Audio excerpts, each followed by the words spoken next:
Karena Bobby begitu masif pakai parcok kata Anda itu tadi. Parcok. Parcok Yaitu lagi.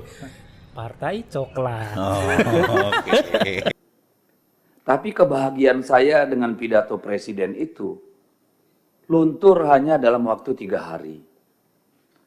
Ketika kemudian Presiden Republik Indonesia yang sangat kita hormati Pak Prabowo Subianto ternyata kemudian menjadi endorser, promotor untuk satu pasangan calon gubernur di Jawa Tengah. Karena itu kita mohon sekali lagi kepada Presiden Prabowo Subianto. Beliau kita harapkan menjadi perekat bagi persatuan dan kesatuan bangsa ini.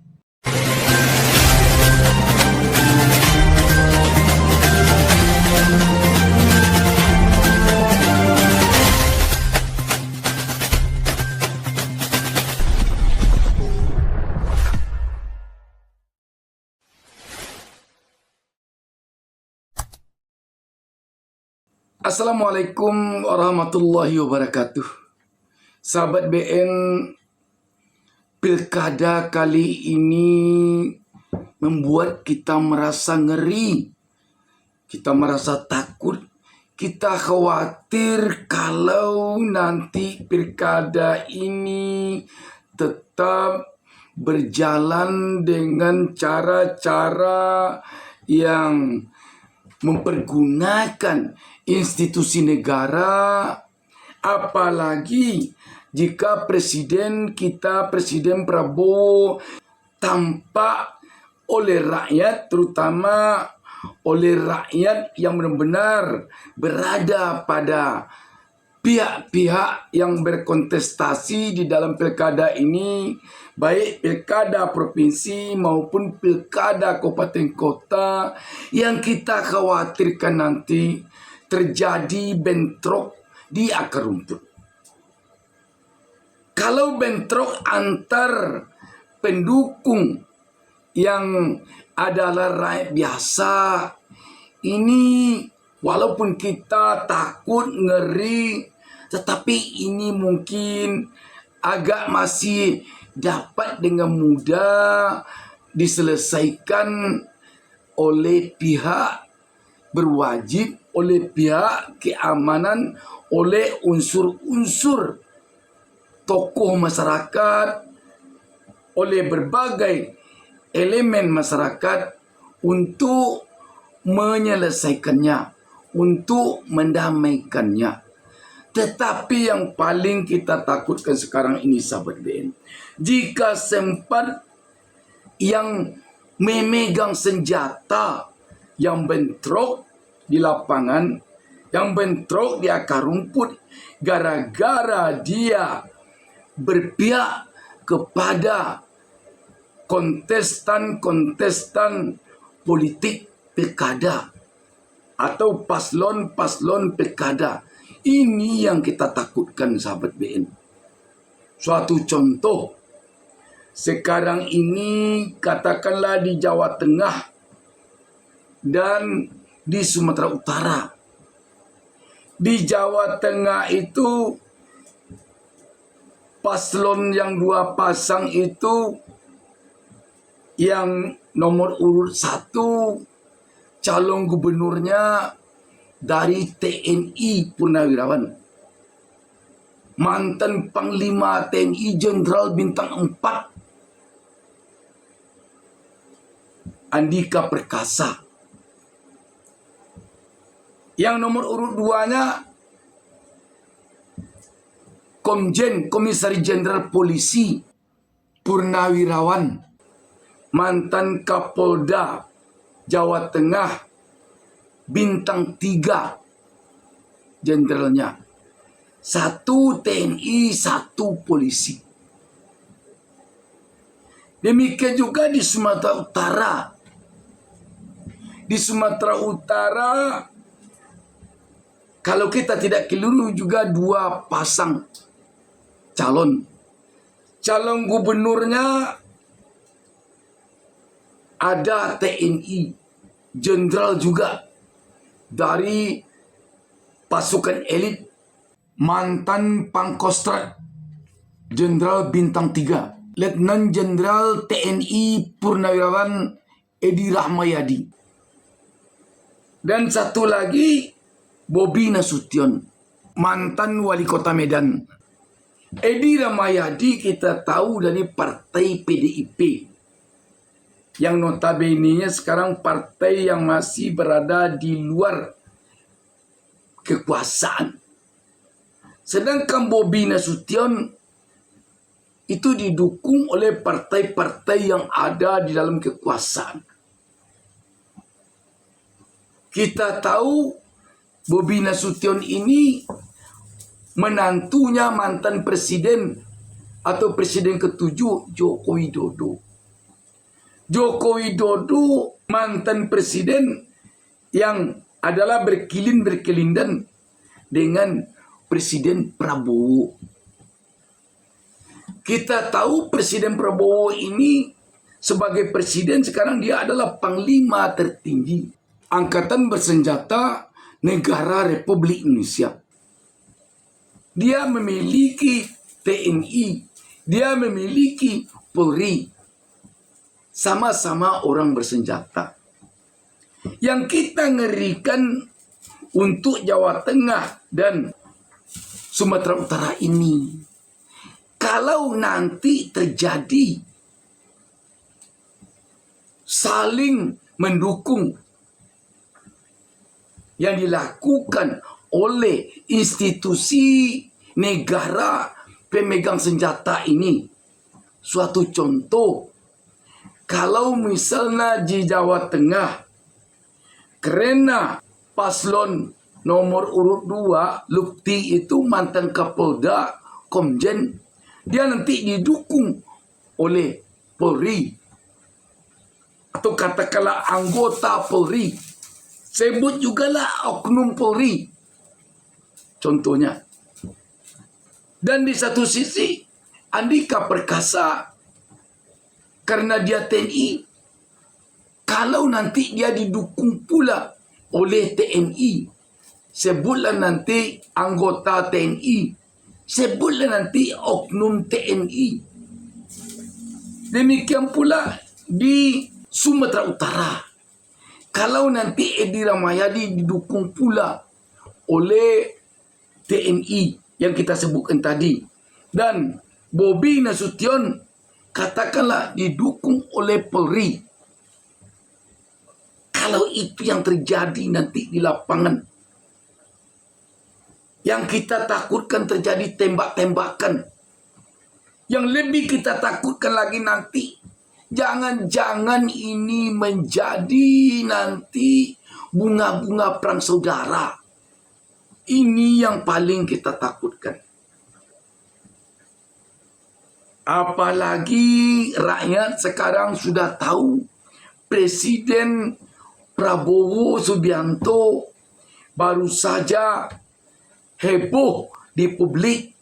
Dia mengkampanyekan salah satu paslon yang dari Polri untuk pasangan calon gubernur di Jawa Tengah. Sebagai Panglima tertinggi Angkatan Bersenjata Republik Indonesia, Presiden Kepala Negara Republik Indonesia Prabowo, tentu nanti akan berdampak kepada institusi Polri di bawah. Dan juga tentu akan berdampak kepada institusi TNI di bawah. Belum lagi institusi ASN sebagai kepala pemerintahan. Tentu ASN adalah merupakan jajaran dari presiden. Ini yang paling kita takutkan. Karena itu kita tentu memohon kepada Presiden Prabowo agar dia betul-betul netral. Jangan dia hendaknya berpegang kepada masukan-masukan dari orang-orang di sekelilingnya, orang-orang di bawahnya yang mengatakan Bapak kan tidak melanggar undang-undang, lakukan sajalah Pak, kampanyekan saja calon-calon yang dari kita Pak. Nanti kalau tidak orang-orang kita yang jadi gubernur, kalau tidak orang-orang kita yang jadi bupati wali kota, kita akan payah Pak. Dari atas ke bawah nanti payah program kita.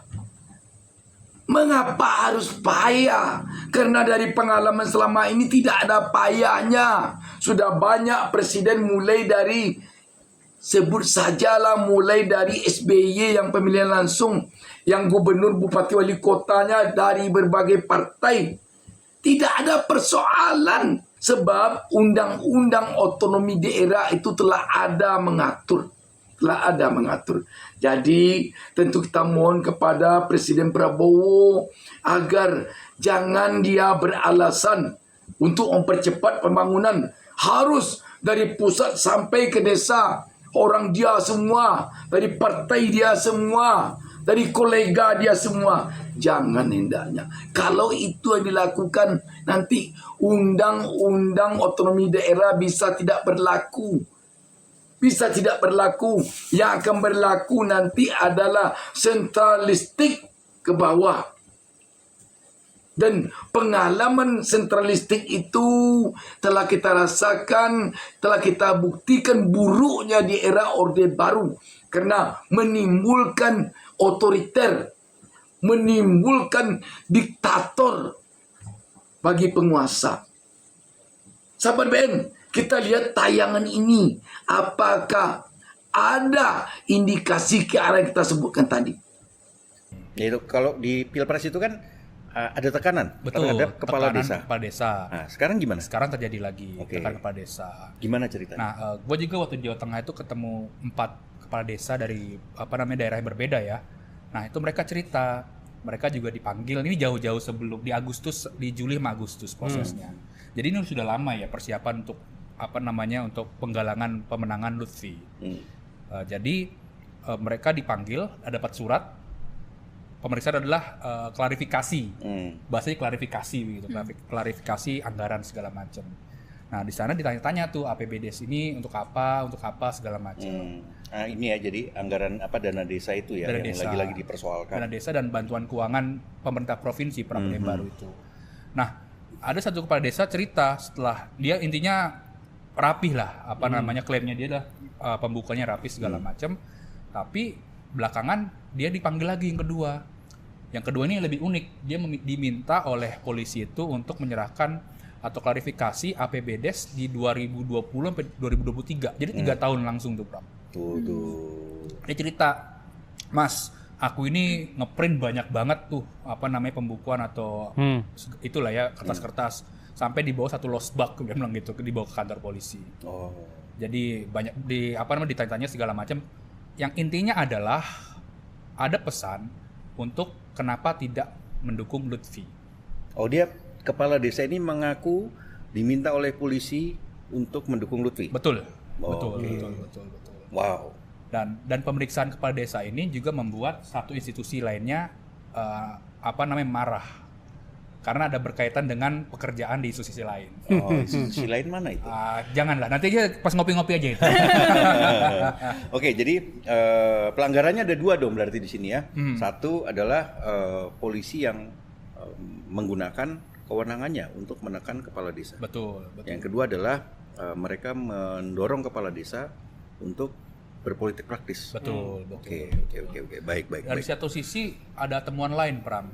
Kepala desa ini juga sekarang dikumpul-kumpulin untuk pemenangan Lutfi.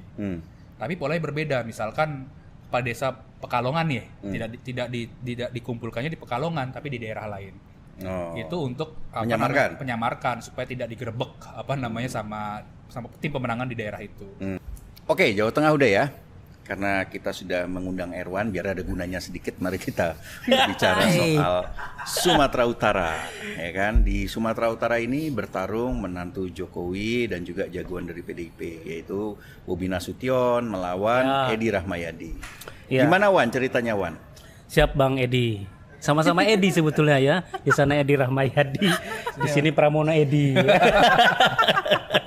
Jangan dikat ini ya. Iya, Tapi nasibnya sama juga. Kenapa? Karena pollingnya itu Edi jauh sekali dengan Bobi.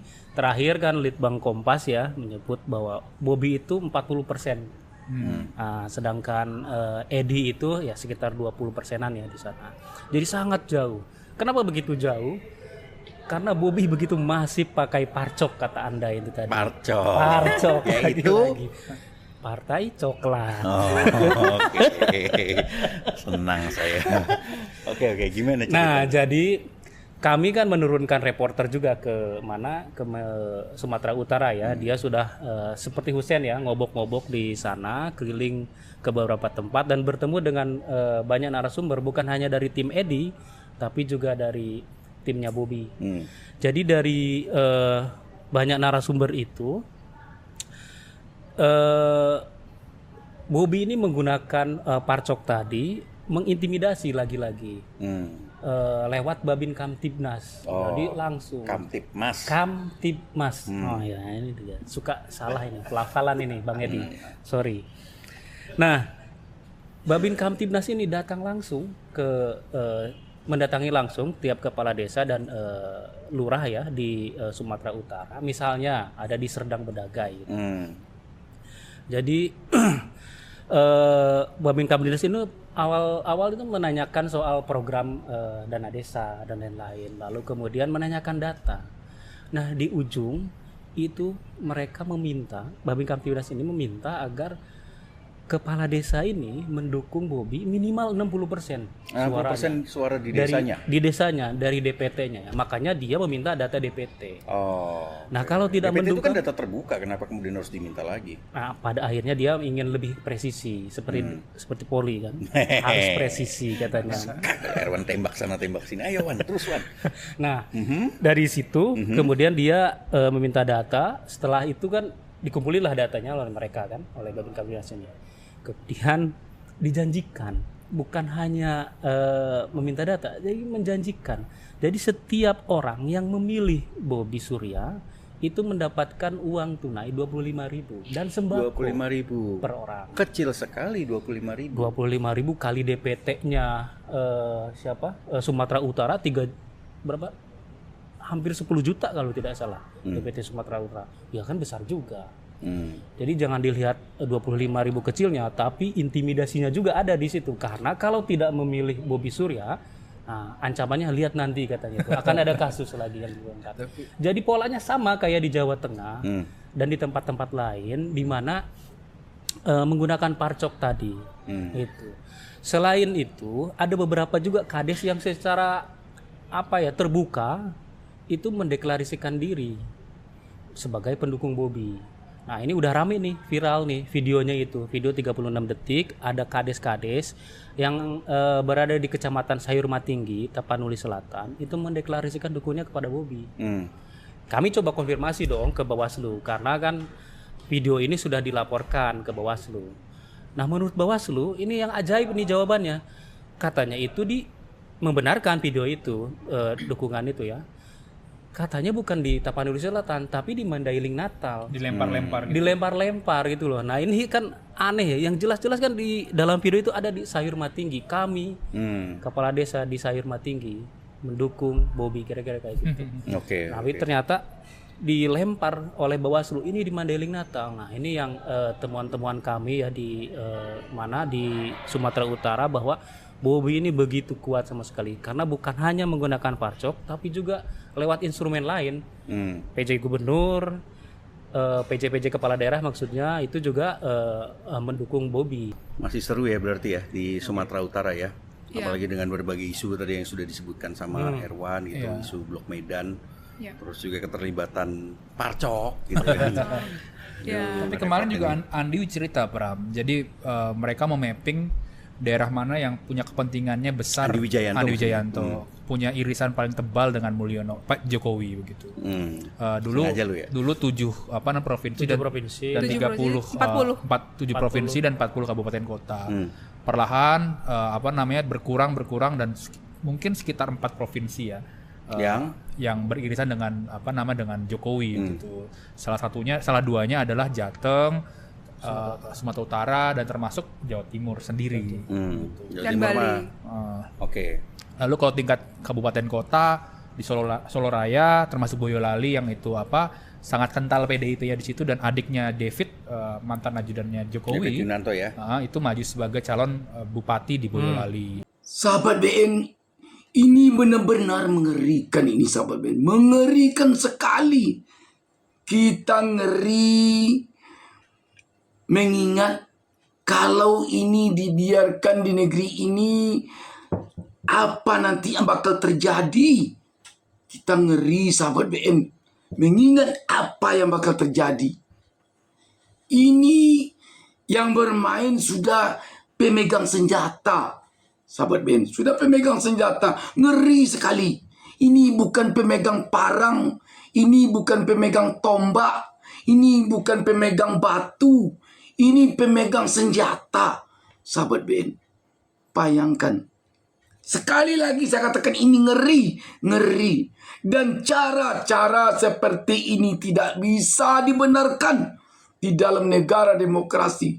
Tidak bisa dibenarkan cara-cara seperti ini untuk memenangkan pilkada, untuk memenangkan kontestasi politik. Tidak bisa dibenarkan dan tidak bisa dibiarkan. Sekali lagi yang kita takutkan nanti meledak ini. Meledak itu yang kita takutkan. Sebab kalau kita lihat penyampaian dari bocor alus politik Tempo ini, kita melihat ini sudah seperti masif. Dari Bawaslu ketika ditanya, Bawaslu sepertinya menjawab dengan yang tidak memuaskan pula. Jadi seperti telah dikondisikan. Apalagi pengkondisian seperti ini nanti sampai ke MK. Kalau nanti sampai di MK, begitu saksi dalam persidangan menyampaikan bukti-bukti, lantas nanti hakim mengatakan bahwa tidak ada terjadi kecurangan. Kalau itu nanti putusannya, jangan-jangan nanti rakyat frustrasi. Kalau rakyat frustrasi, institusi pemegang senjata telah berpihak-pihak. Yang kita takutkan sekali lagi adalah meledak, pecah nanti. Ini yang kita takutkan sahabat BN.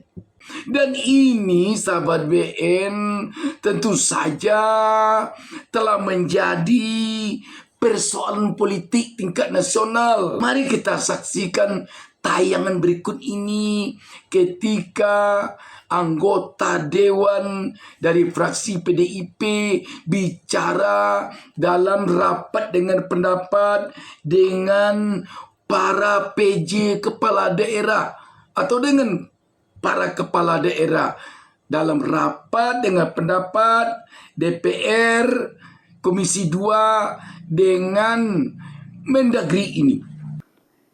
Saya hanya berharap kita semua tidak menjadi bangsa yang munafik. Menganggap tidak ada masalah hanya karena tidak ada proses legalnya. Padahal kita semua tahu apa yang terjadi di sekeliling kita. Saya minggu lalu mendengar pidato Presiden Prabowo, hati saya tergetar, Pak. Ketika beliau mengatakan tidak ada titip-titip dalam pilkada. Silakan semua yang junior-junior, saya terharu Pak. Karena sebelumnya banyak sekali peristiwa-peristiwa yang membuat kita meragukan di beberapa tempat provinsi ya, yang intervensi berbagai instrumen kekuatan negara itu sangat nyata, telanjang dan masif. Tapi kebahagiaan saya dengan pidato presiden itu luntur hanya dalam waktu 3 hari.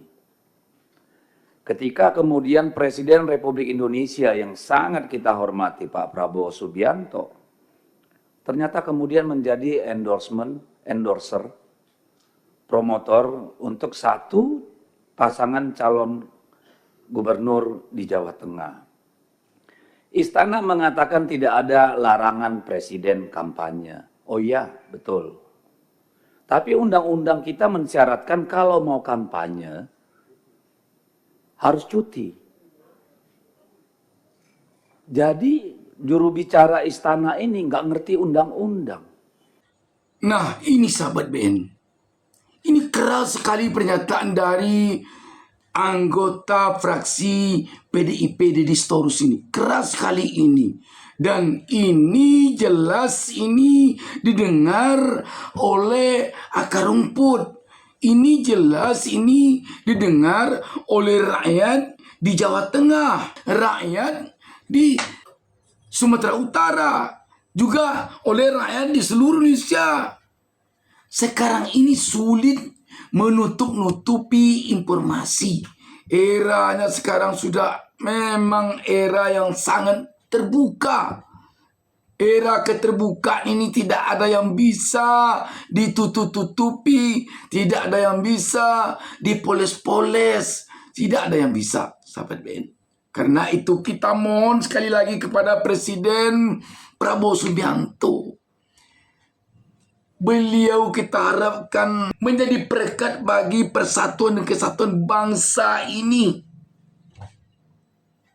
Apa yang beliau ucapkan, baik di dalam pidato beliau, begitu selesai disumpah dengan Al-Quran di kepalanya, maupun dalam penyampaian-penyampaiannya yang lain yang begitu bersemangat, berapi-api, dan bentuknya seperti sangat dari hati kecil beliau sendiri.